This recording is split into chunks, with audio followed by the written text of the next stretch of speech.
Jeroboam Bozeman is one of my favorite people. I have to say this. Yes, I've seen you. But what I love is we did an interview about 5 years ago, and Yes. it was on the eve of your first Ailey season. Mm-hmm. Mm-hmm. And what was so great, you were so gracious. You gave me 45 minutes. And I just told you, I let you talk and talk and talk. And you were so excited. You were, like I said before, it was reminded me of a kid on Christmas Eve, just anticipating this great thing that was going to start. So after that introduction, the question I have for you is, you've been here 5 years. 5 years, yes. So what has changed from when you first came in and was anticipating that first season until now? A lot has changed. I think just me as an artist and as a dancer, it has changed so much. I remember sitting here with you and having a little bit of anxiety about performing, just because this was my first time performing. I hadn't performed in New York in a while. I was debuted with the company. So there was a lot of emotions and feelings. And today, thinking back 5 years, fast forward, it's similar. It's the same type of feeling. There's a lot of anxiety to get it going and start performing and sharing. There's a lot of material that we're learning, that we're performing as well. So yeah, the dancing, who I am as a person has changed. I think I'm constantly evolving. Each year I felt like the responsibilities have grown a lot, as far as what it is that I dance and the things that I've been having an opportunity to perform. And that has been gratifying, given an opportunity to share in dance roles. One of the things I noticed even in your first season and that I was impressed with, and it's going to sound like a silly thing in retrospect to all the great dancing that you did that first season, I found your bow, whoa, to be a very gracious and giving bow. You acknowledged everyone in the top of the theater just by within a look up the way you did it, and it was a wonderful thank you, but it was a very majestic kind of thank you at the same time. Thank you. This may sound weird, but I learned how to bow at Philadelphia, my first professional job. Deborah Chase is the rehearsal director there, and I remember we were doing a work. I felt like it was maybe related to Tally Beatty, and after it was just a bow, and I remember being really dramatic and over the top, and she was like, that's not a bow. That's not the opportunity to be dramatic.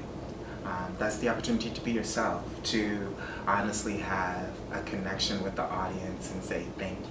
Despite, all of the performance that they've seen in the costume, it's an opportunity to pull all of that away and just genuinely say thank you. So I feel like when I have the opportunity to bow, it's my way of saying thank you, and I like to acknowledge everyone in the room because you just have to. But that's what I felt. I felt that. And what was also what I've noticed is that that first season, I think, wasn't Chroma part of that first season? Yes, my first season I performed to Chroma. And that for me distinguished you. God! And it kind of set the tone for where I thought your Ailey career was going to go, because they matched you off as a partner. They gave you one of the more rigorous sections and one of the more notable sections in it. And it really established you right from the beginning as a leading man. Yeah. Oh, good. I'm glad you didn't take the humble way. I'm glad you were honest. That's a good thing. But it did. It established you right from the beginning. It's that kind of thing. And then I've seen that grow for you throughout the season. Yeah.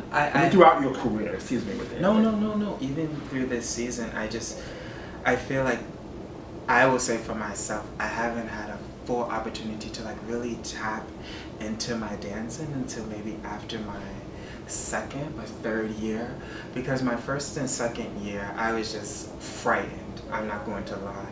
It's my first time dancing this major company, this company that I aspired to be in. And dancing the leading role is a lot of responsibility, a lot of pressure. So I felt like my first 2 years were just a lot of jitters, but now I feel as though the roles that are given to me or that I get an opportunity to perform, they're things or ballets that I can connect to, and I feel like Mr. Battle, Mr. Chaya, they see something in me and they say, okay, maybe let's give him this, or how would he look in this, or let's see how it would work out. And I appreciate them taking risk and putting me in certain things and saying, hey, let's see if he can do this. And I think for me, that's the best part, because I don't ever want to feel like I'm limited or I'm typecast for a specific thing. Oh, this person can only do this. I like the idea of saying, like, I can do everything, or I can try and do as much as I possibly can. Well, part of that is the Ailey aesthetic. I have to say that. You have to be able to do everything here. This is true. Speaking of works, you are doing for the gala, you're dancing the tenderness section from Sweet Otis. Yes. Which you danced with Philadanko. I did dancing in Philadanko. Now I have to ask you something. We all know George Faison.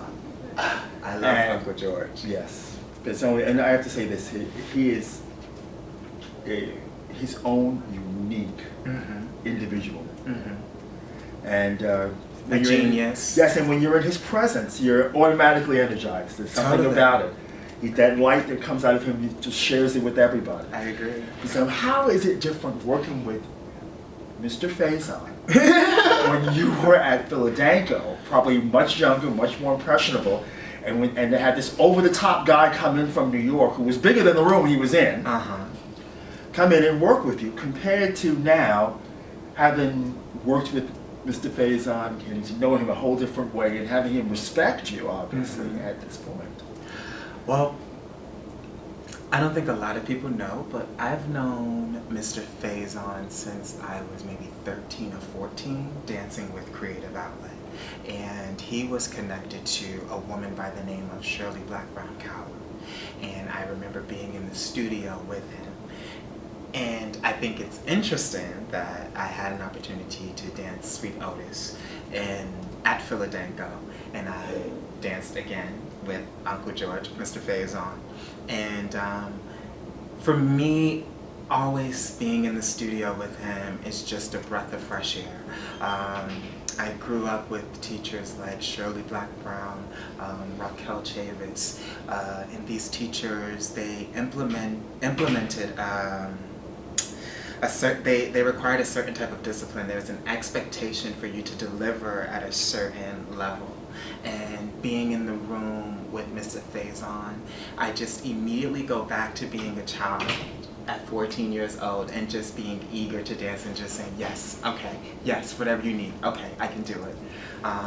So performing it again here at Ailey for the opening night, it's refreshing.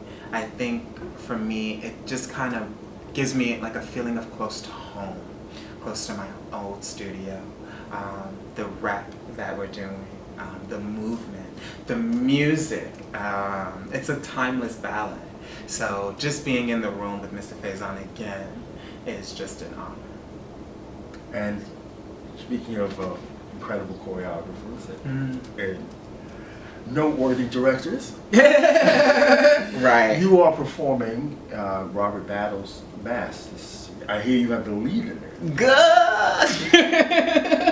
Yes, I am performing Mr. Battle's Mass, and I am the lead role in it.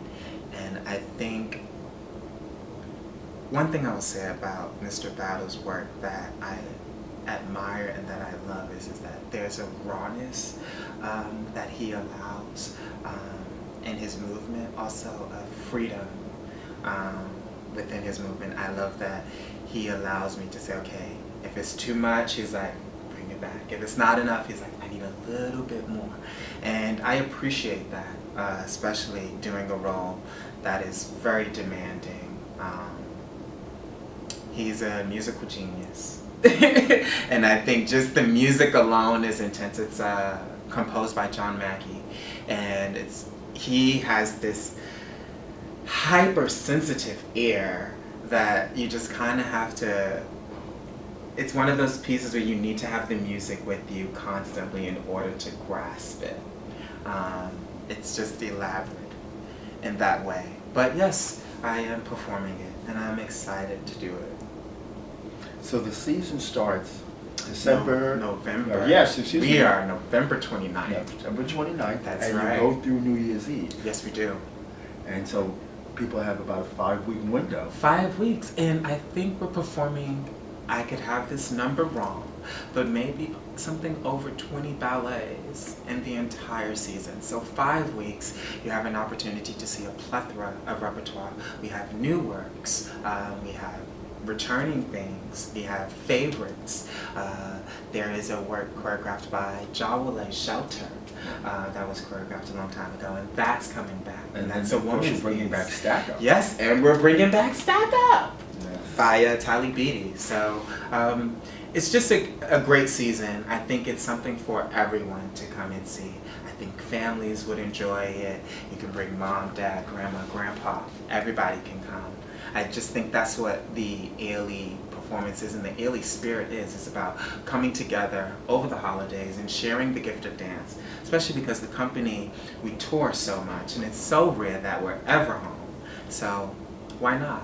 You know, a full month of dance. So you can pick a day. It's not a rush. Well, you don't have to pick one day. You can pick You a can couple. pick I a would few. say- There you go. I'm gonna Come a couple few times. There's Come a back lot a of few things I times. want to see. Yeah, there This is a season lot. especially. Yeah.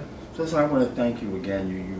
You're always so gracious. You took all the time. Yes. And it always goes so fast. You're so much fun. Thank Thanks you. I again. appreciate it. Thank you so much And for much doing this. continued success. Oh, thank you so much. That means a lot to me.